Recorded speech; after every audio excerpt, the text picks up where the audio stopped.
atas Yesus Kristus, batu karang yang teguh, kepala gereja. Kami tahu dunia ini bukan Firdaus. Kami tahu jalan salib penuh penderitaan. Tetapi Engkau berjanji menyertai kami sampai kesudahan zaman. Selama dunia masih berputar, selama matahari masih terbit, selama nafas masih kami hirup, kami akan terus berharap sama Tuhan. Sebabnya hari ini kami mau percakapkan firman iman. Kami mau bicara bagaimana kami akan bangkit setelah pandemi. Bukan melulu memperkatakan masalah selama pandemi. Tetapi kami mau melihat optimis bahwa hari depan pasti lebih baik. Bersama Tuhan kami akan bangkit lagi dalam nama Yesus. Amin. Yang bisa mendengar suara saya boleh lambaikan tangan. Oh, puji Tuhan. Nah, saudara-saudara, terima kasih untuk kesempatannya buat Pak Gembala, buat pengurus, Ibu Heni. Secara khusus saya mengucap syukur buat lagu terakhir yang tadi dinyanyikan. Sekalipun saya tidak tahu, somehow it touch me. Saya berhenti bernyanyi, saya cuma bisa duduk dan menyerap setiap kata-katanya dan sungguh-sungguh sesuai dengan apa yang kita akan pelajari dari firman sama-sama. Nah, saudara-saudara, saya tidak tahu bagaimana dengan Anda. Tetapi saya secara pribadi sudah malas, bahkan bosan membicarakan masalah, pandemi, COVID. Saya bosan, saya malas. Karena buat saya, orang Kristen hidup bukan karena pesimis. Orang Kristen hidup karena optimis. Optimis bukan kepada situasi dan kondisi. Optimis karena Tuhan Yesus janji Dia menyertai. Kita selalu punya pengharapan, habis gelap pasti terbit terang. Saya bingung dengan orang yang terus hidup dalam ketakutan sekalipun keadaan sudah mulai melandai, angka COVID sudah mulai melandai, ekonomi sudah mulai membaik, kepala negara sudah mulai bepergian ke luar negeri, sudah berani buka masker, tetapi masih ada aja orang yang terus memperkatakan nanti gelombang ketiga, nanti gelombang keempat, nanti wah mendingan tanaman gelombang cinta aja sudah ditanam ya. Masih ada aja orang yang memperkatakan nanti ada dipasang microchip, nanti nanochip. Saya tidak takut microchip dan nanochip, yang saya takut potato chip karena kalorinya tinggi ya. Masih ada aja orang yang berkatakan nanti antikristus, nanti antikristus. Kita tidak diperintahkan Alkitab untuk menunggu kedatangan antikristus. Kita diperintahkan Alkitab untuk menantikan kembalinya Kristus. Orang yang menantikan antikristus hidup dalam ketakutan. Orang yang merindukan Kristus hidup dalam pengharapan. Tidak ada orang waras yang ketika naik motor di tengah hujan lebat lantas berucap, kiranya hujan makin lebat dan makin lama. Hanya orang-orang waras yang ketika hujan, dia akan cari tempat berteduh, dia berdiri, entah parkir di bawah jembatan atau di bawah pohon, sambil berucap dalam hati Tuhan, kiranya hujan segera berhenti. Tidak ada orang waras yang ketika terjebak banjir, rumahnya masukkan air, lantas berucap, kiranya banjir jangan cuma sehari, makin lama makin baik, kalau perlu jangan pernah surut, sebulan lebih dari cukup. Saya pikir tidak ada orang Kristen maupun orang non-Kristen yang berpikir seperti itu. Orang Kristen disebut sebagai orang percaya. Kenapa kita percaya? Karena kita percaya bahwa Allah yang kita percaya dapat dipercaya. Kita hidup dalam pengharapan kepada Dia yang berjanji dan yang pasti menggenapi. Bukan ketakutan, bukan negative thinking yang jadi pondasi. Kita hidup oleh iman dan selalu siap untuk menjadi pemenang bahkan dalam segala perkara. Betul, kita harus hidup seolah-olah Tuhan datang esok hari. Tetapi saudara-saudara harus terus melanjutkan perjuangan hidup seolah-olah Tuhan Yesus masih kembali 1000 tahun lagi. Karena hidup ini adalah perjuangan dan hidup ini adalah kesempatan. Betul, keadaan susah, tetapi saya kepingin sama-sama kita menatap hari esok dan berkata, besok saya akan bangkit. Dan dimulai dengan hari ini. Ada 5 persiapan yang saya mau kita lakukan sama-sama supaya kita bisa bangkit menatap hari esok. Mari buka sama saya Kejadian 9. Kejadian pasal 9, boleh dibuka Alkitabnya di rumah. Kejadian pasal 9 ayat 20, ayat 21 dan ayat 22. 3 ayat saja. Kejadian 9 ayat 20 sampai 22. Saya tunggu sampai semua sahabat-sahabat mendapatkan. Kejadian 9 ayat 19 sampai 21. Oke. Yang sudah dapat boleh kasih jempol di layar. Oke, sudah hampir semua ya. Saya bacakan, saudara dengar baik. Ini bukan khotbah yang dalam, ini bukan khotbah yang doktrinal, ini khotbah yang praktikal supaya Anda bisa terhibur, bisa kuat, dan setelah kebaktian kita bisa mulai praktek. Karena hidup harus berlanjut, Sekalipun tadi kayak kata lagu, sekalipun jalan penuh penderitaan, Tuhan beserta. Ayo kita bangkit lagi ya. Hari ini saya akan berkhotbah tentang, ayo lakukan 5 persiapan ini untuk bangkit setelah goncangan, bangkit setelah pandemi. Ayat 20, Kejadian 9 bunyinya begini. Nuh menjadi petani. Ini kalimat aneh sekali. Nuh menjadi petani. Dialah yang mula-mula membuat kebun anggur. Ayat 21, setelah ia minum anggur, mabuklah ia, dan ia telanjang dalam kemahnya. Waduh, sedih ya. Ayat 22, maka Ham, bapa Kanaan itu, salah satu putra Nuh namanya Ham, yang kena kutuk nanti. Ham, bapa Kanaan itu, melihat aurat ayahnya, lalu diceritakannya kepada kedua saudaranya di luar. Kalau Anda baca terus, maka yang terjadi adalah bukan cuma Nuh bangkit dari goncangan, Nuh diberkati, lantas Nuh jatuh dengan mabuk, lalu Ham mentertawakan ayahnya, lantas masalah dimulai dari situ, Ham kena kutuk, dan terus masalah. Tetapi ada 5 pelajaran berharga yang saya mau kita belajar sama-sama, supaya kita bisa bangkit setelah goncangan. Nah, saya percaya tidak ada kita yang mengalami goncangan sehebat Nuh. Goncangan yang dialami Nuh bukan pandemi COVID-19. Goncangan yang dialami Nuh bukan sekedar PHK. Goncangan yang dialami Nuh adalah satu planet kebanjiran. Jadi bukan cuma Jakarta ya. Satu planet kebanjiran. Semua pohon, burung, semua gunung, semua dinosaurus, semua tenggelam. Habis semua. Habis semua. Nah, kemudian setelah goncangan terjadi, Nuh masuk dalam sebuah era yang baru. Era yang sama sekali berubah. Dulu Nuh tidak pernah melihat hujan. Sekarang hujan terjadi, iklim berubah. Lantas kita lihat apa yang namanya disebut sebagai masa yang baru, new normal. Begitu juga dengan apa yang kita alami hari ini. Kita nggak boleh menangisi goncangan ini. Sebaliknya, rangkulah goncangan ini, rangkulah perubahan ini sebagai alat untuk kita menang dan naik lebih tinggi. Jangan jadi korban dari perubahan, tetapi rangkulah perubahan. Orang mau bilang new normal kayak apa kayak, nggak apa-apa. Rangkul saja. Nah, catat baik, kita tidak akan bisa menang di new normal dengan menggunakan cara-cara old normal. Ini namanya abnormal. Sebab old pattern won't work in the new season. Sama seperti yang dialami Nuh, dia masuk ke dalam new season, dalam musim yang baru. Dia tidak bisa andalkan pola-pola lama. Nah, kita akan belajar 5 persiapan yang saya percaya dilalui Nuh, yang kalau kita praktekkan, goncangan kecil yang kita alami ini bisa membuat kita bangkit dan jadi pemenang.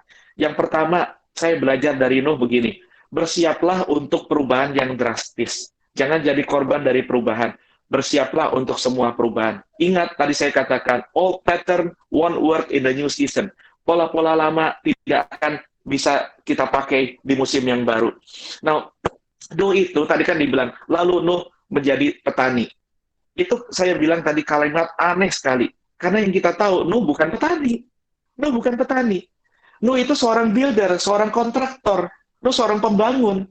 Orang yang biasanya bergaul dengan gambar teknis, ya, bergaul dengan alat-alat bangunan, dengan palu, dengan martil. Mungkin sebelum goncangan, sebelum air bah, dia mendapatkan orderan membangun tenda, membangun rumah, membangun gedung pendek, mungkin belum ada gedung pencakar langit ya, membangun kapal, membangun perahu, saudara ya. Dan terakhir kali dia dapat order ya, dia dapat order gede banget. Ini ordernya juga cuannya bukan duit, saudara ya. Dia dapat order dari Tuhan semesta alam, suruh bikin bahtera, bukan cuma bikin kapal, tapi bikin bahtera.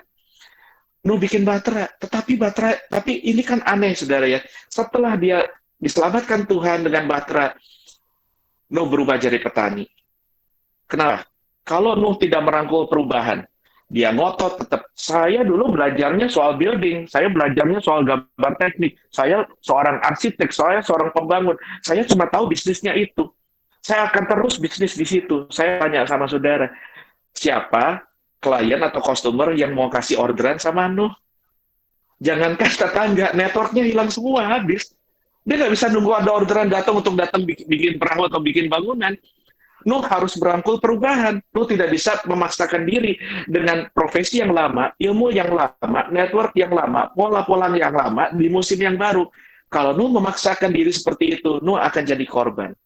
Saudara-saudara, musim yang baru, Anda harus lihat peluang-peluang yang baru, perubahan-perubahan yang baru.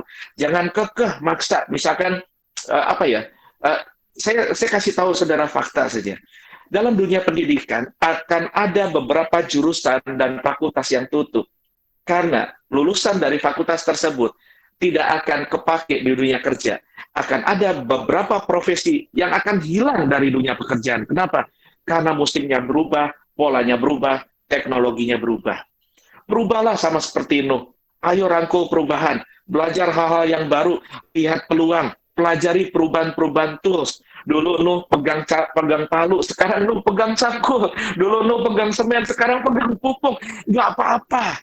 It's okay. Belajar sesuatu yang baru.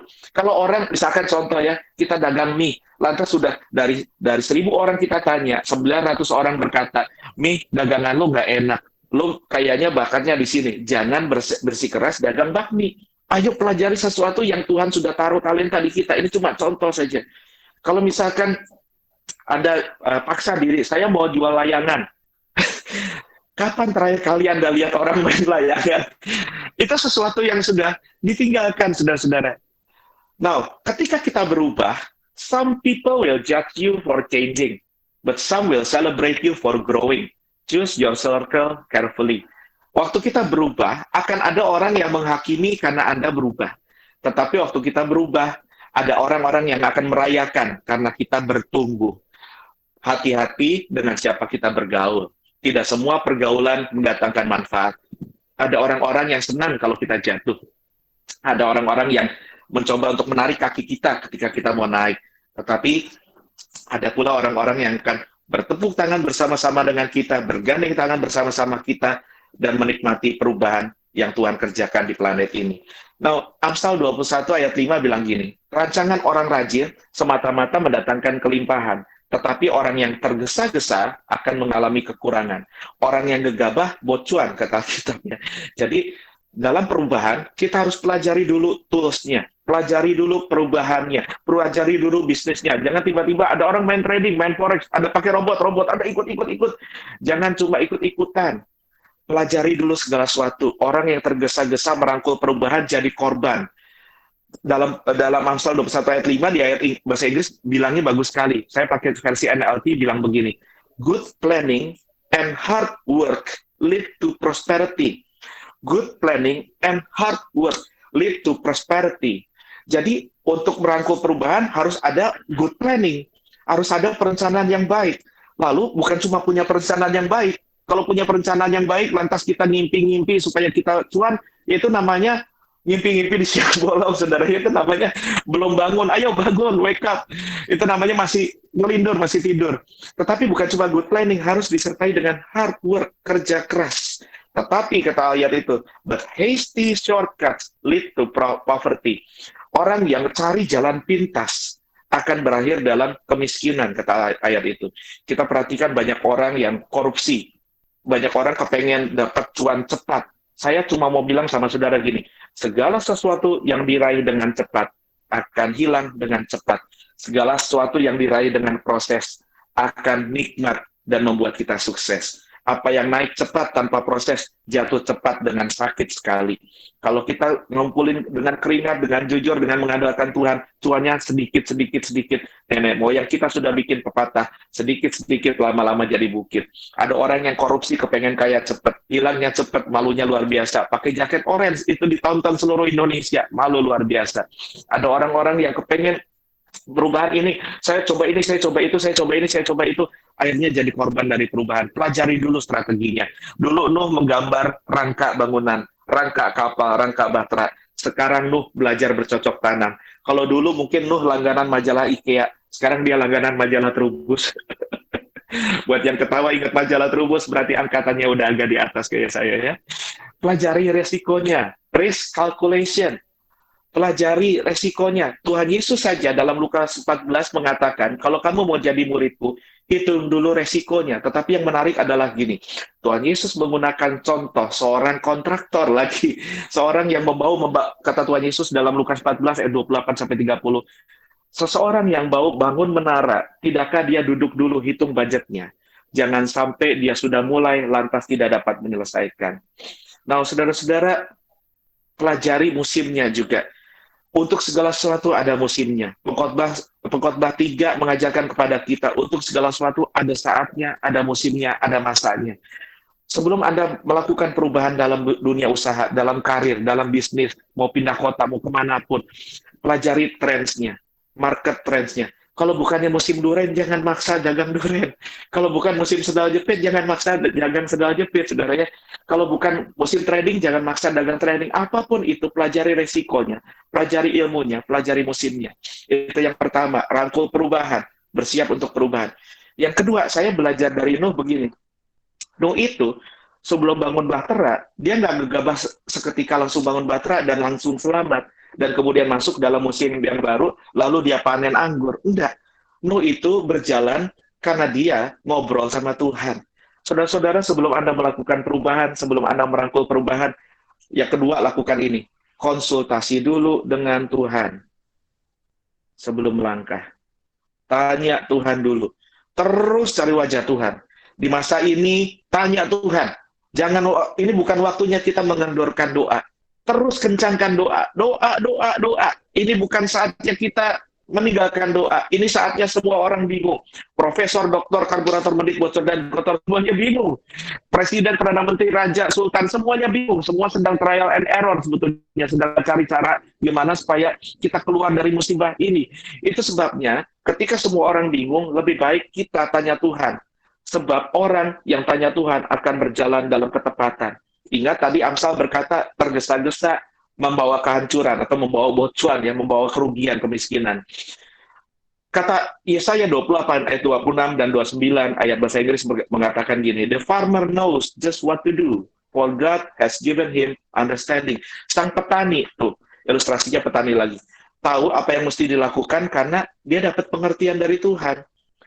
Yakobus 4, Lembaga Alkitab Indonesia kasih judul bagus sekali mulai ayat 13. Kalau Anda baca Alkitab kertas, Yakobus 4, 13 ke bawah, bunyinya begini judulnya.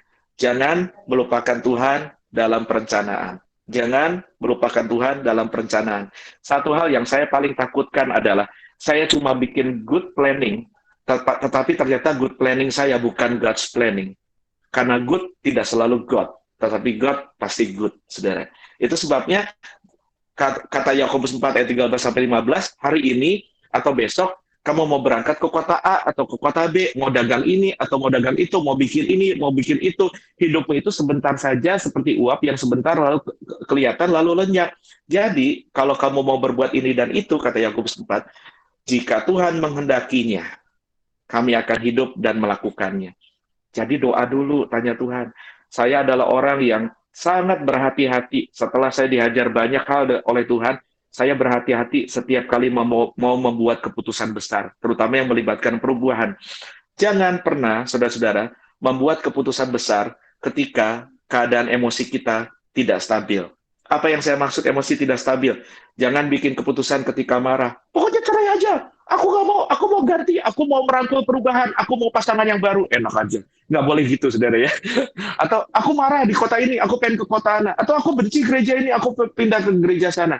Setiap keputusan yang dilakukan dengan emosi yang tidak stabil, pasti keputusan labil.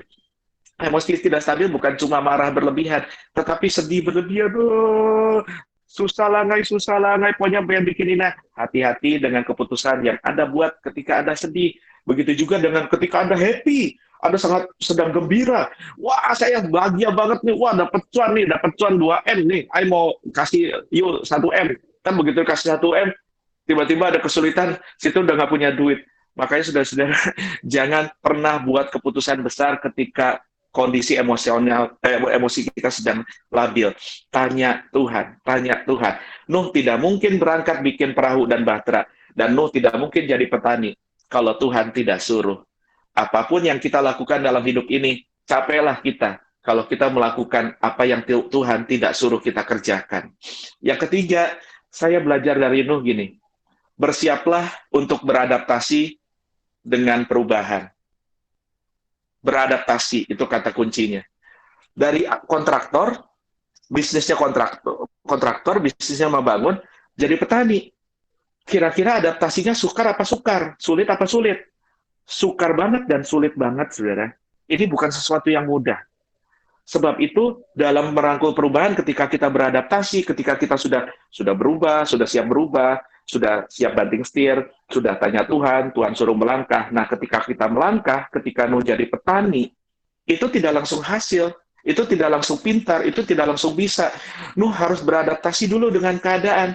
Sebab itu di masa perubahan jangan baperan, jangan baperan, jangan baperan, jangan apa-apa di bawah perasaan, ya. Cukup nonton drakor saja baperan, ya. Di luar drakor dilarang baper, karena baper itu tidak membawa perubahan. Kalau setiap kali ketika kita kena musibah, ketika kita kena masalah, ketika ada orang mencibir kita, ketika ada orang ngomongin kita, lantas kita menangis. Kalau setiap kali Anda susah dan Anda menangis, setiap tetes air mata kita menghasilkan 100.000 rupiah, saya mau saran sama saudara, nangislah sebanyak mungkin. Sekarang saya tanya, waktu Anda netesin air mata jadi duit nggak? Situasinya berubah nggak? Orangnya berhenti ngomongin nggak? Masalahnya selesai nggak? Kan tidak. Sebab itu jangan baperan. Ayo, apa-apa itu jangan dibawa perasaan, tetapi bawalah perubahan, saudara ya. Ini baper yang boleh ya, ini yang namanya beradaptasi.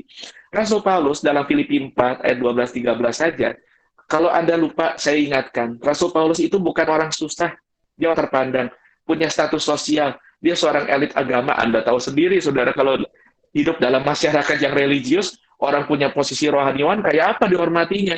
Kalau zaman sekarang mungkin Rasul Paulus itu udah kemana-mana, disambut pejabat, naik Alphard, wah luar biasa deh pokoknya. Tetapi karena Kristus, dia kehilangan semua kenyamanan, dan lantas dia berkata gini, aku tahu apa itu kekurangan, aku tahu apa itu kelimpahan, dalam segala hal, dalam segala perkara, tidak ada rahasia bagiku. Baik dalam hal kenyang maupun dalam hal lapar, baik dalam kelimpahan maupun kekurangan, segala perkara dapat kutanggung di dalam Dia yang memberi kekuatan kepadaku.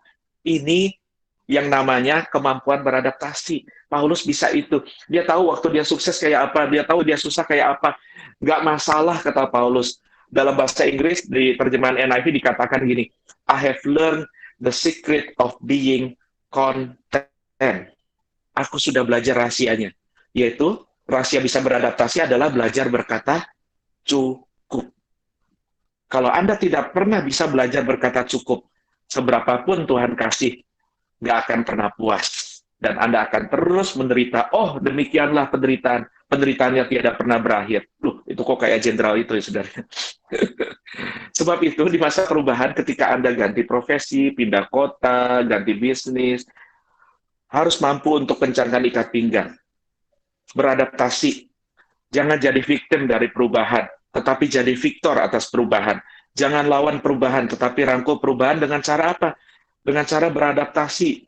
Cara beradaptasi gimana, Pak? Ini caranya. Sabar. Itu kuncinya. Sabar. Di dalam hidup ini tidak ada yang instan. Segala sesuatu butuh proses. Orang sabar pasti akan melihat hasil. Nuh itu ketika sejak jadi pemborong, jadi kontraktor, kemudian jadi petani, tidak langsung melihat panen. Nuh itu harus belajar dulu bagaimana menabur, bagaimana menanam, bagaimana menyiangi, bagaimana memupuk, bagaimana mengairi. Dan setelah susah payah, begitu banyak, kalau orang zaman sekarang posting foto disertai kalimat ini, setelah sekian purnama berlalu, setelah sekian purnama, setelah sekian matahari dan peluh, baru Nuh melihat hasilnya.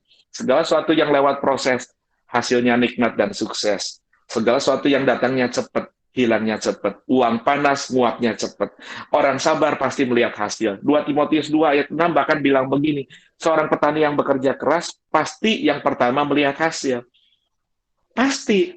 Petani itu, Tuhan janji nih, begitu dia bercocok tanam, dia menabur, dia pasti menuai. Sekalipun, sebelum menuai saya mau bilang, ada proses. Waktu dia menabur, pasti lapar. Tidak langsung jadi gandum, tidak langsung jadi beras, tidak langsung jadi bakmi. Oh, nanam bakmi ya? Oh, salah. Itu pengaruh menuju jam makan siangnya, supaya saudara nggak tegang. Nanam bacukyok, tumbuh bacukyok, saudara ya. Segala sesuatu harus lewat proses, perseverance. Alkitab berkata ketekunan, itu adalah prinsip yang Alkitab ajarkan. Orang yang tekun itu tahan uji. Saudara-saudara, yang keempat ketika beradaptasi, terasa susah, Yang keempat, saya percaya ini yang dilakukan Nuh dan ini yang harus kita lakukan. Persiapkan attitude of gratitude. Persiapkan attitude of gratitude. Persiapkan sikap hati yang senantiasa mengucap syukur. Dalam masa adaptasi, ketika semua terasa sukar, terasa baru, terasa asing, tidak biasa, maka kita harus punya kemampuan untuk selalu mengucap syukur dalam segala perkara. Ketika kita sudah coba dan hasil belum terlihat, coba lagi. Ketika kita jatuh 6-7 kali, kata Alkitab, bangkit lagi. Sampai orang-orang di seminar motivasi katakan, jatuh 7 kali, bangkit 8 kali. Itu Amsal, sayang. Itu Amsal. Alkitab sudah ngomong itu ribuan tahun lalu. Bahkan Habakuk 3, ayat 17-19 berkata begini, sekalipun pohon ara tidak berbunga, pohon anggur tidak berbuah, pohon zaitun mengecewakan, ladang tidak menghasilkan, kambing domba terhalau dari kurungan, tidak ada lembu sapi dalam kandang. Namun, kata Habakuk, aku akan bersorak-sorai di dalam Tuhan. Beria-ria di dalam Allah yang menyelamatkan aku. Allah Tuhanku itu kekuatanku. Ia membuat kakiku seperti kaki rusa. Ia membiarkan aku berjejak di atas bukit-bukitku. Kenapa orang Kristen harus punya attitude begini? Karena orang Kristen adalah orang-orang yang bermental juara, yang tidak akan bisa didikte hati kita oleh keadaan sekitar. Be a victor, not a victim. Be a warrior, not a warrior. Hope for the best, ready for the worst, because hope is stronger than fear. Saya selalu bilang, orang Kristen itu betul, jalan salib itu sukar seperti lagu kita tadi. Betul ada penderitaan. Orang Kristen harus selalu siap untuk yang terburuk dan harus selalu percaya untuk yang terbaik karena pengharapan jauh lebih kuat dari ketakutan. Tidak ada orang yang sakit, misalkan Anda sakit, lantas Anda kepengen pendeta atau rohaniwan datang besuk dan berkata, wah, you mah gak bakal sembuh punya dah. Udah ada awan mendung di kepalamu, saya melihat setan-setan sudah menunggu untuk menarikmu ke neraka. Ada yang mau begitu, tolong angkat tangannya, nanti saya doakan gitu kalau Anda masuk rumah sakit. Nggak ada. Saya juga nggak mau. Waktu saya sakit, saudara, saya punya pilihan. Saya mau meratapi tumor saya mau meratapi kanker saya mau meratapi serangan jantung yang saya alami 2 kali, saya mau meratapi kursi roda yang saya sudah duduki itu, atau saya mau berharap yang terbaik dari Tuhan dan bersiap untuk yang terburuk dari Tuhan.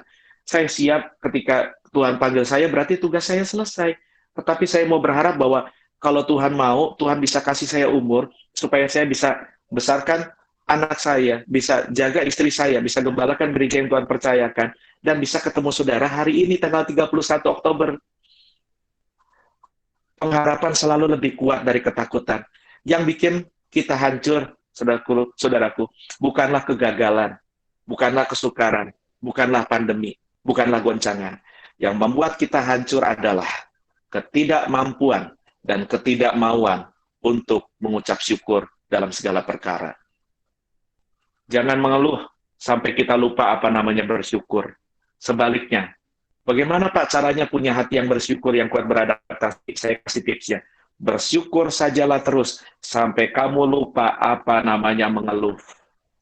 Bersyukur sajalah terus sampai kamu lupa apa namanya mengeluh. Kalau bisa bersyukur, kenapa harus mengeluh? Yang terakhir, katakan puji Tuhan. Terakhir ya, berarti sudah dekat doa kolekte, doa berkat, dan makan siang. Di rumah masing-masing. Yang kelima, ini pelajaran penting. Yuk kita buka lagi ayat 21 tadi ya, Kejadian 9 ayat 21, saya baca saja buat saudara biar cepat. Tadi kan Nuh jadi petani. Nuh menanam anggur, lantas Nuh panen. Tetapi ini dia ayat 21.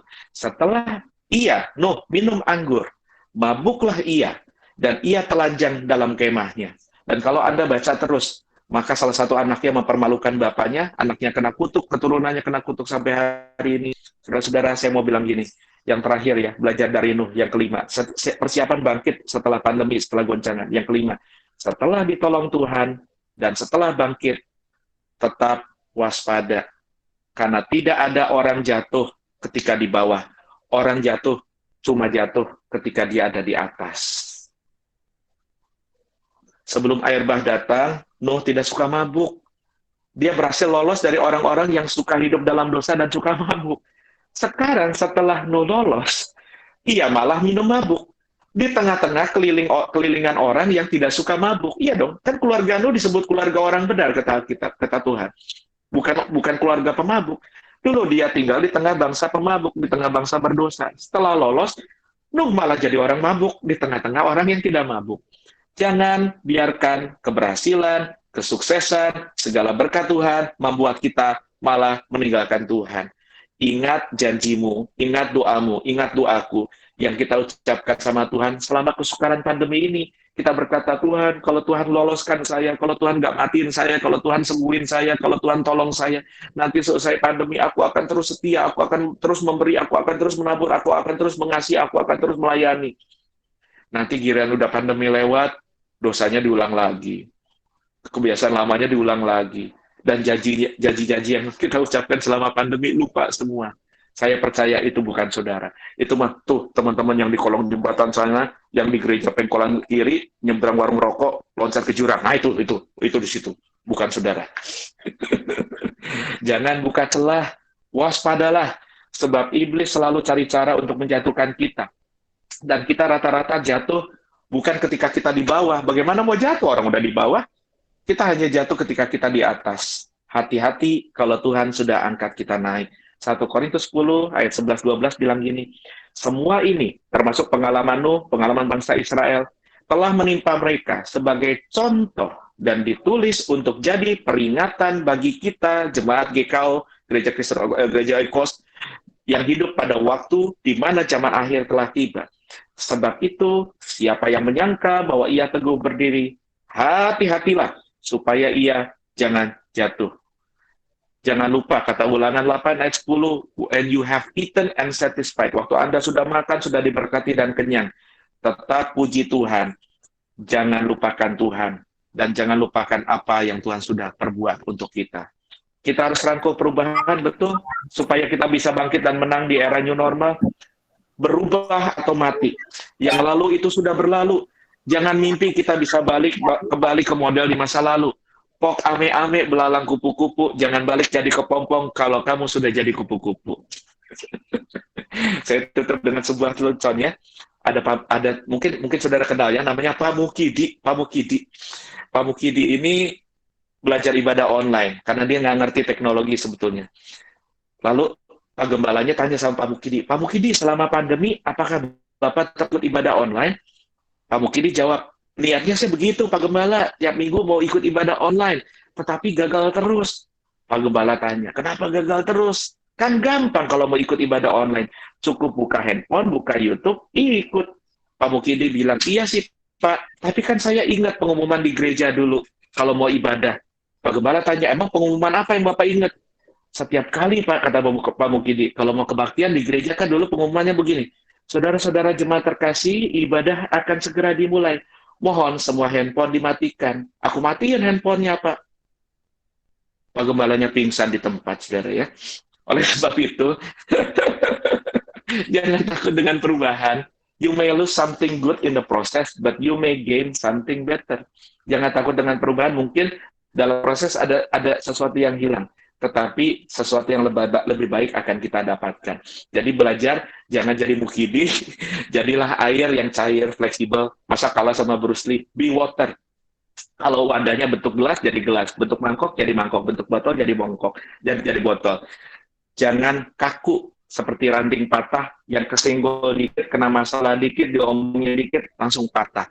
Tetapi jadilah seperti pohon yang ditanam di tepi aliran air, yang menghasilkan buahnya pada musimnya, yang tidak layu daunnya, apa saja yang diperbuatnya berhasil, kata Mazmur 1 ayat 3, yang percaya bilang, amin, amin, amin. Dalam segala perkara Tuhan punya rencana lebih besar dari yang terpikirkan. Apapun yang kita perbuat, tak ada maksud jahat, sebab itu kulakukan semua denganmu Tuhan. Itu lirik lagu yang saya suka sekali di masa ini. Biarkan Tuhan lakukan bagiannya. Mari kita bangkit sama-sama, lakukan 5 hal ini, dan sampai jumpa di hari kemenangan saudara. Tuhan Yesus berkati. Kita berdoa. Bapa, dalam nama Yesus, aku bersyukur hari ini bisa menyapa sahabat-sahabat Gereja Oikos, Passion of God's Love, dengan God's Love, dengan cinta Tuhan. Tuhan Bapa yang baik yang kan tidak meninggalkan Nuh dan keluarganya di masa goncangan, dan tidak juga meninggalkan kami dan keluarga kami di masa goncangan. Kami bersyukur untuk para orang-orang kudus yang Tuhan sudah panggil pulang. Mungkin kami sedih karena kami merindukan mereka, tetapi pertandingan mereka sudah usai, mereka sudah menang. Dan hari ini kami masih ada, kami masih harus bertanding. Tuhan, kami mau belajar dari Nuh. Kami tidak mau jadi korban dari perubahan. Ajar kami untuk bersiap untuk perubahan yang drastis. Ajar kami untuk pelajari resikonya. Ajar kami untuk beradaptasi dengan keadaan. Ajar kami untuk punya hati yang bersyukur. Ajar kami untuk selalu cari Tuhan. Dan ajar kami untuk tidak jatuh. Ketika Tuhan sudah tolong, ketika Tuhan sudah berkati, biar keluarga rohani kecil ini yang sedang beribadah secara online hari ini, betul-betul jadi keluarga rohani yang setia dalam susah dan sukar, dalam susah dan senang, dalam suka dan duka. Kami tetap berjalan bersama-sama, walking together, hand in hand, sebagai orang-orang kudus, anak-anak Bapa Surgawi, putra dan putri kerajaan surga. Hari ini, besok, bahkan sampai selama-lamanya. Dalam nama Yesus Kristus Tuhan. Amin, amin, amin. Saya kembalikan kepada Bu Heni.